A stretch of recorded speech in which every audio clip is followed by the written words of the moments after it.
What's going on, guys? Today we have a very special guest, Mr. Clayton Hancock. Can we get a round of applause? Yeah. All right. Why don't you tell us who you are? My name's Clay. Mm-hmm. I go to school with you. That's how we know each other, right? Mm-hmm. At NEC. Mm-hmm. And I play violin. He's ridiculous at violin, bro. Yeah, That's great. that's great. Why don't you tell us how you got your start? With music? Yeah. Well, I come from a musical family. Mm. So my dad used to teach high school orchestra Okay. and also did a lot of freelancing. Okay. When he was like younger, like 20s and 30s. Mm. And then my mom, she still teaches band. Mm. So she plays clarinet. My dad plays violin. Oh, your dad also played.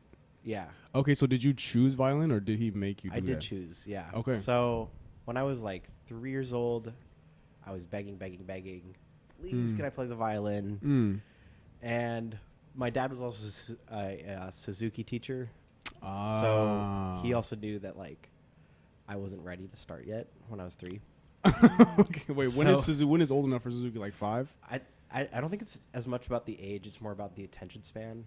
Oh, okay. I didn't quite have that yet when I was 3. So when I was 4, I guess he deemed that I was ready, but I was still like really begging to start. Yeah. Okay. And he took, once again, he's a Suzuki teacher and knows what he's doing. Like he took me really slow. He was my first teacher also. Oh, So okay.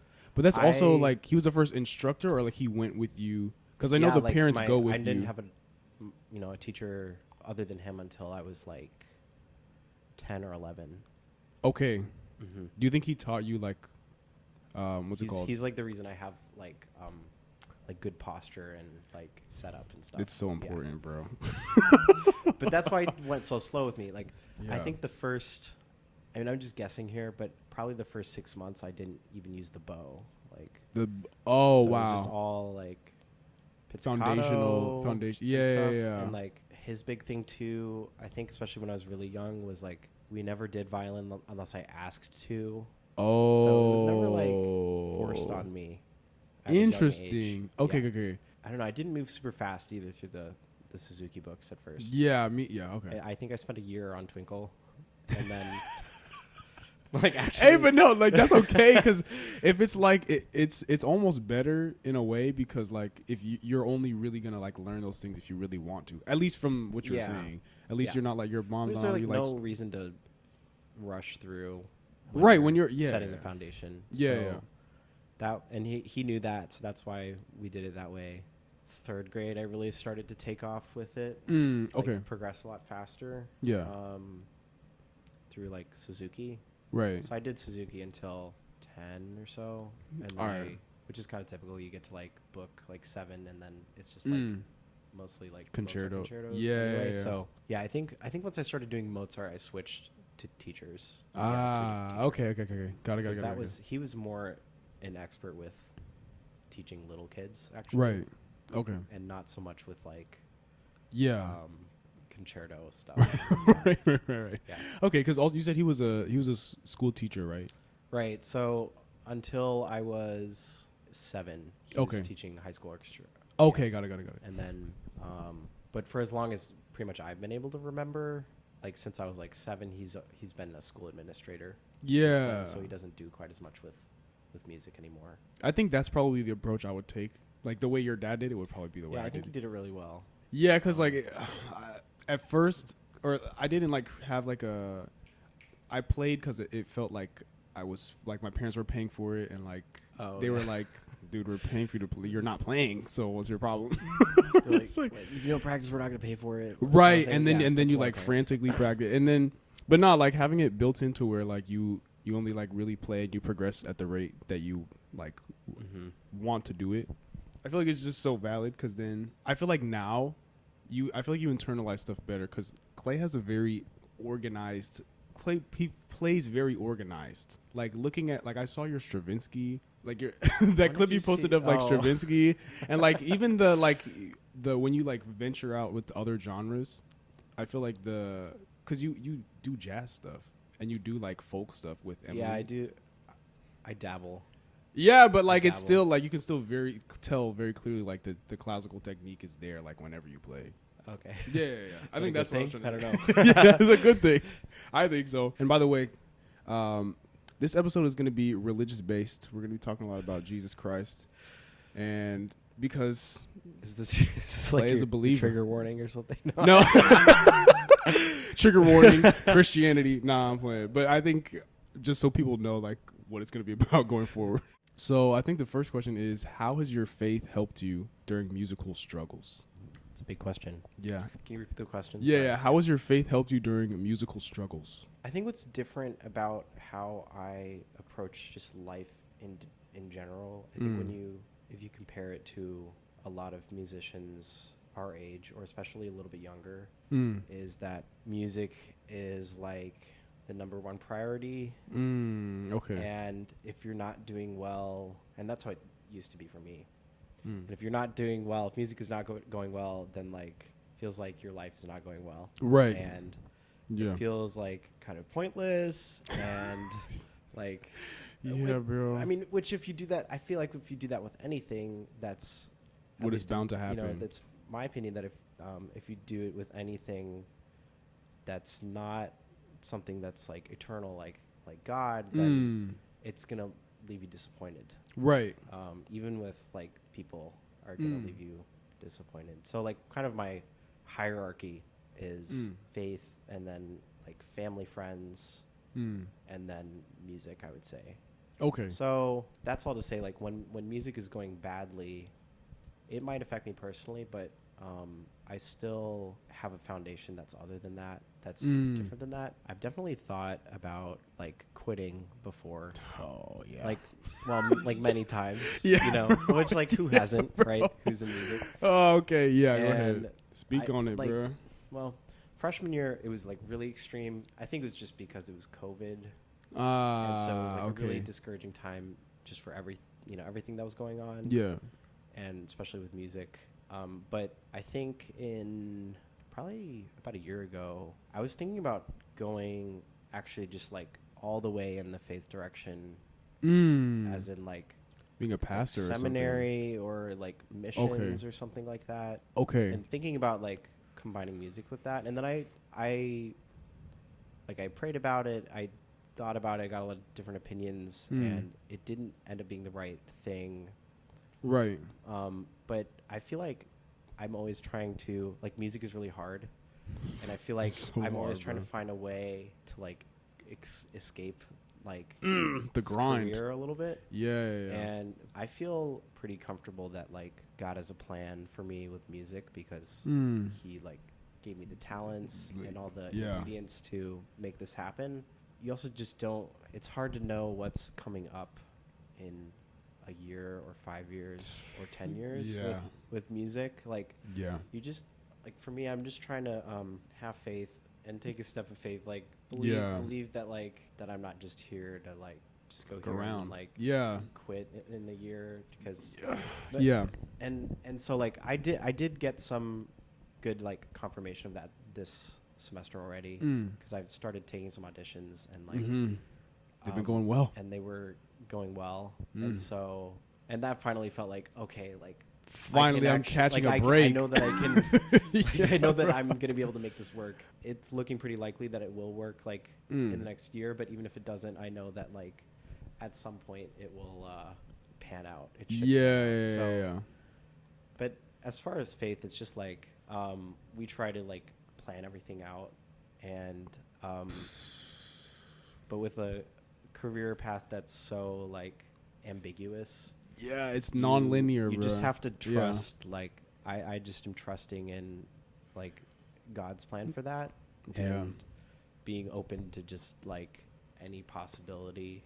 And also knowing that like even if things didn't work out with music, it would be okay. First of all, it'd be okay for like anybody, you know, like any musicians listening, watching, like listen up, it would be totally fine. You literally, like, it's not the end of the world. It's like well, if I don't become a professional or like make all my income from that, then my life is over. But it's not not the case. It's not that black and white. Yeah. So, and like, hey, he said it, bro. We plan and God laughs.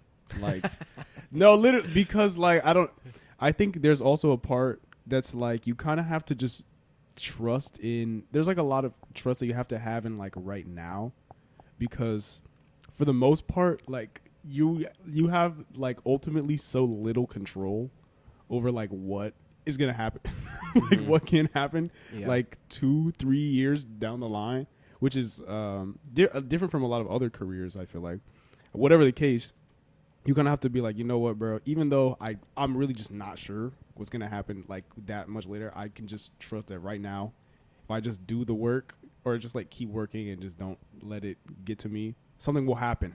And it happened to Clay, bro. And it happened to Clay. You want to tell us about your auditions? Yeah, sure. I mean, so like I haven't actually like gotten anything completely nailed down. Right. Okay, well you used to live in I was just in Mm-hmm. I got there. I played through. I was auditioning for the symphony there. Mm-hmm. I played through my concerto exposition. I think I got through 3 excerpts, and then said, "Thank you very much." And then, which was, they were like, I think there were like 5 or 6 excerpts on the first round. He's a concert master of symphony. And and then me and everybody else from my hour didn't advance through to the next round. Okay. So that was didn't make it through there. Right. The one before that was the Air Force strings. Yeah. Which I did not win either, but am a runner-up for that. Runner-up. Okay. Yeah. So you're like a sub, or like if that person decides to drop, it would be you. Yeah. Okay. Got it.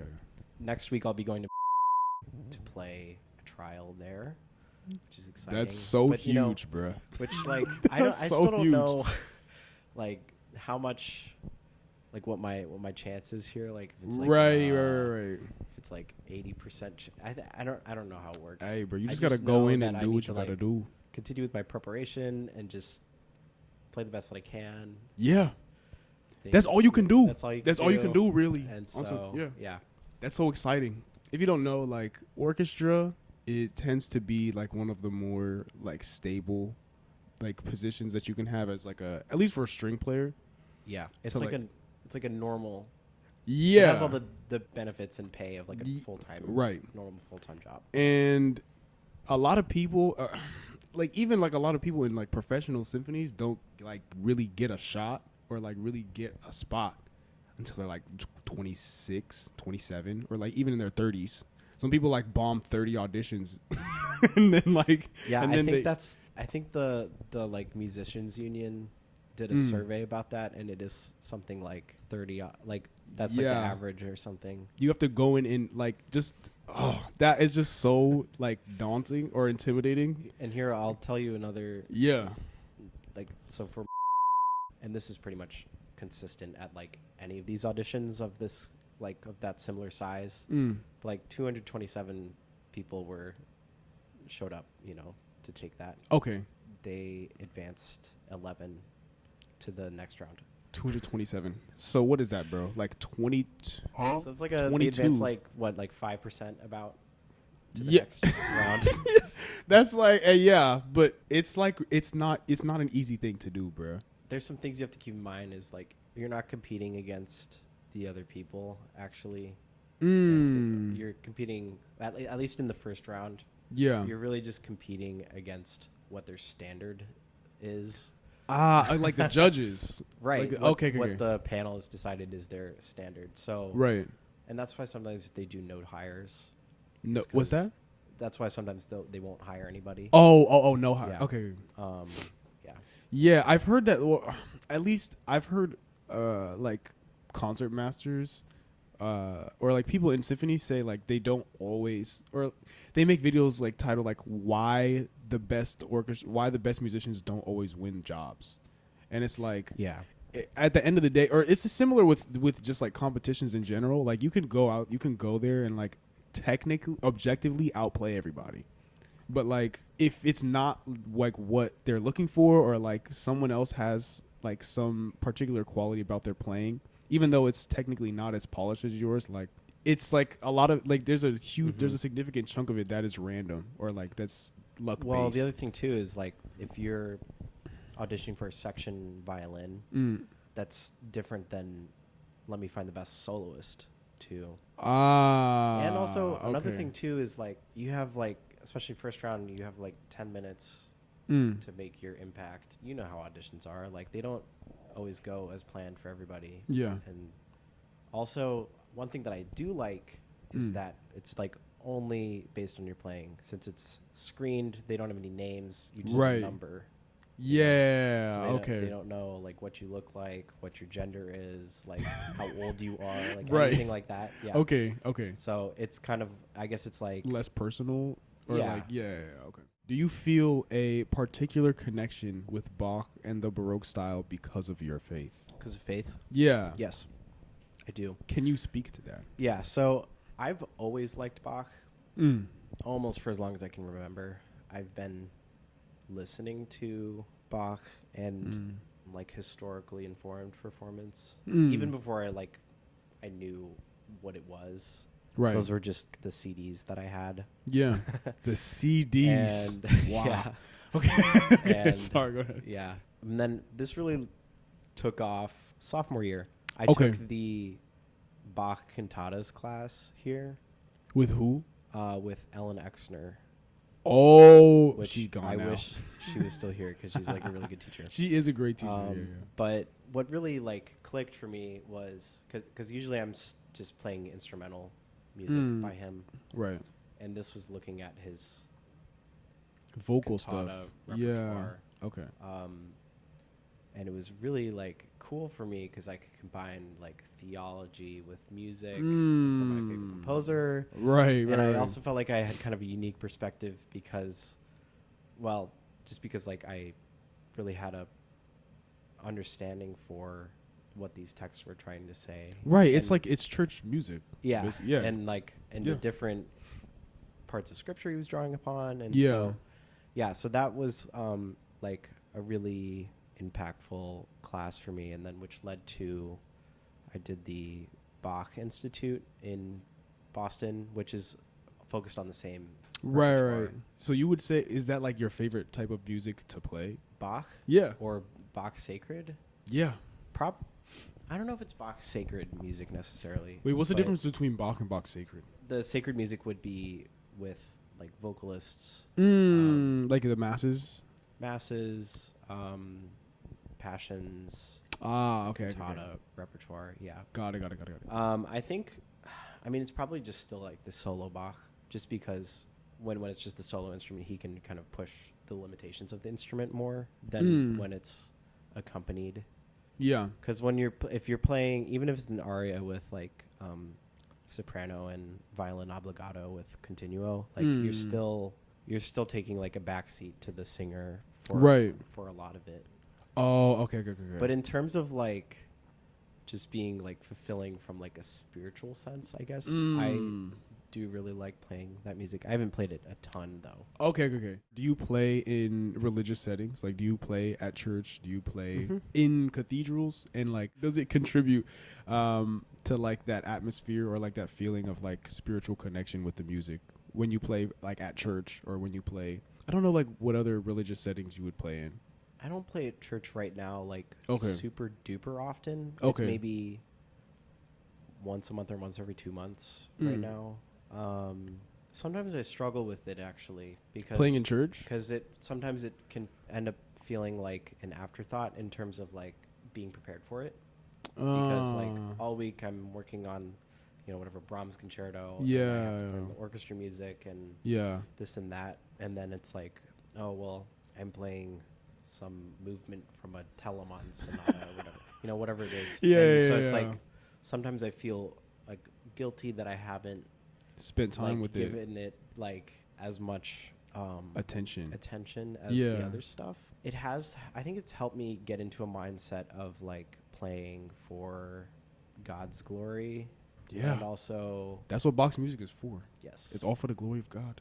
And it's helped me cultivate that mindset for sure, and being able to like apply that to just any performance. Okay. Yeah, one mentor of mine has like described it as she likes to picture just performing for an audience of one, which is God. Just God. Yeah. Oh. Which that's so sick. I would never think about it like that. Make you, I don't know, depending on who you are, might freak you out if you imagine that, or it'll be really comforting. It could.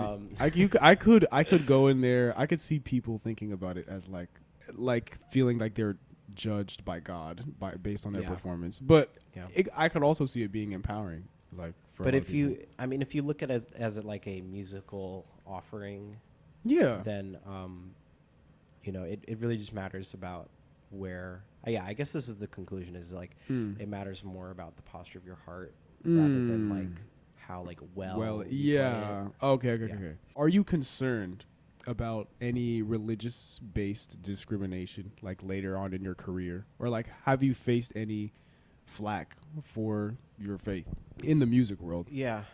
Am I worried about it? Yes, a little bit. I feel like I think it's better even if you even if there is a little bit of truth to like that you might have been a victim at some point. I feel like it's just more helpful to not put yourself into the victim mindset. Right. Okay. And so that's something I'm trying to think about, because I haven't really like suffered very much like a at lot. all. Yeah. It's also especially when you compare it to like some other countries where Christianity is just like straight up not legal. Right. Or it's very persecuted. Like But yeah, nothing really outward. Okay. I think probably, and it's hard for me to know, probably the most that it manifests right now is maybe that like people might make assumptions about me or like exclude me from things because they assume things about me. Right. But it's hard, but I don't even know that. You don't even know that, and then like also, so there's no not sense in your control. Like worrying right? So much about it. That's true. I mean, getting ready for the, like the trial, like right. It's not like even if somebody like searches me up on Facebook, like they're gonna be able to tell that like, from like my cover photo, right. But I don't know. It's easy to like start snowballing with religious thinking about like what people think about you, because that's all. Oh nah, bro, right that's a horrible rabbit hole to go down. So yeah. If there is anything in the future, which I don't foresee there being, if anything, it opens up certain doors with like communities that intersect between faith and music. Right. Yeah. Guys, Clay's engaged. Clay's engaged. And I'm like the first NEC. We're like the first NEC couple, right? That people know, kind of our generation here, right? Right. That is engaged. Yeah. Yeah. Clay, do you mind saying how old you are? 22. She's 22. 21. Yeah. And she's 21. I just it's like the 1950s. How like can you tell us about like your guys' experience with like faith in the conservatory? Because she's also Christian. Yeah. And then just like tell us like what was going through your mind when you were doing it, like how. I can kind of start from the beginning. Well, when I got to Boston in sophomore year, because freshman year was online, which is like a whole other thing. Bro, I've heard some horrible things about that, but go ahead. Oh yeah, you escaped that, didn't you? Yeah, that was the year before. That was the year before I got here, but yeah, go ahead. So I got here and I was like, I don't know what you want to call it, just becoming a believer or like coming back to the faith. One of those two. Yeah.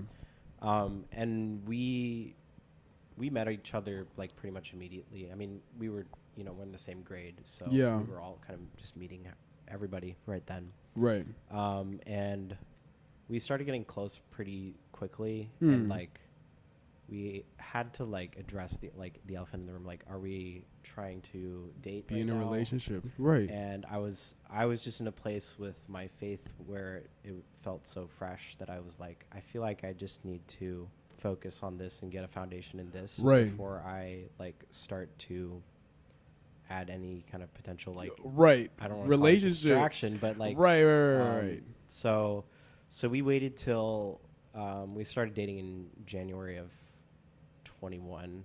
January of 21. Okay. Okay. Yeah, so like almost 2 years ago. Almost 3 years ago.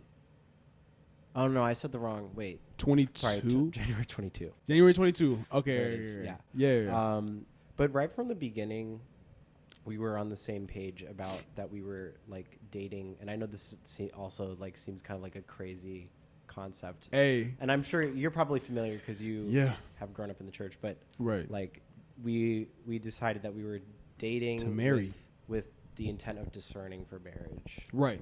So because I had been in a couple relationships in high school, and I knew like you just end up breaking up and it sucks, and like long term it's not worth it, bro. It's not good for your soul, bro. And so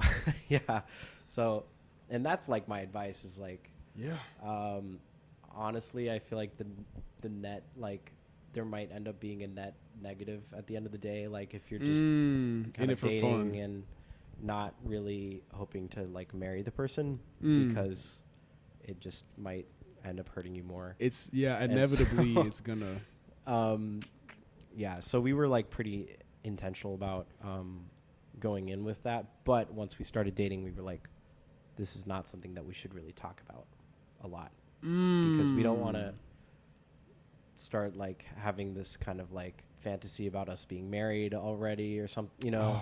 So we waited I guess we waited about 6 months, right? And then we were like pretty much on the same page of like we're pretty sure that we're gonna take this all the way. What? Or it's pretty sure that you guys were just gonna like get married, plan to get married. Yeah. We didn't know when or like like how. And so we were kind of in that stage of like, we know that we want to get married.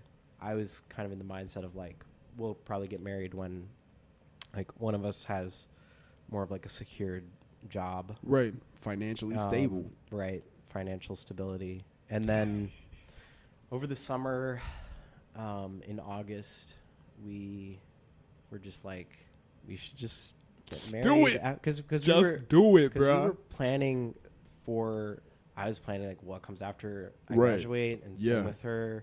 Because you're a senior right now. Right, we're both seniors. Right. And so we were trying to figure that out, but we both couldn't imagine a future that didn't include each other. And so it didn't make sense to us to be like planning to like move to the same like new city and just like we were like, well, we might as well be married if we're already kind of made that commitment that that's what we're striving for. Right. And so and actually it's a good financial decision to get married even before you're the taxes, like financially stable, but also you just have two incomes too. Two incomes. Yeah. They call you, well, you're what's it called? They call you a dink. What? They call you, that's your technical term, is a dink. Dual income, no kids. I've never heard that before. It's a good thing. It's a good thing financially because you just like dual income, but like you guys keep it for yourself. You don't have kids yet. So August we were like, well, let's just do it like after we graduate. And so then we both, she talked to her parents, I talked to my parents. I talked to her parents, got the approval, got the blessing, stamp of approval, right? Which was not nerve-wracking because they know me very well, right? So, and so we got engaged on October 8th. October 8th. So that's only like a couple weeks ago, like 3 weeks ago, or something. Yeah.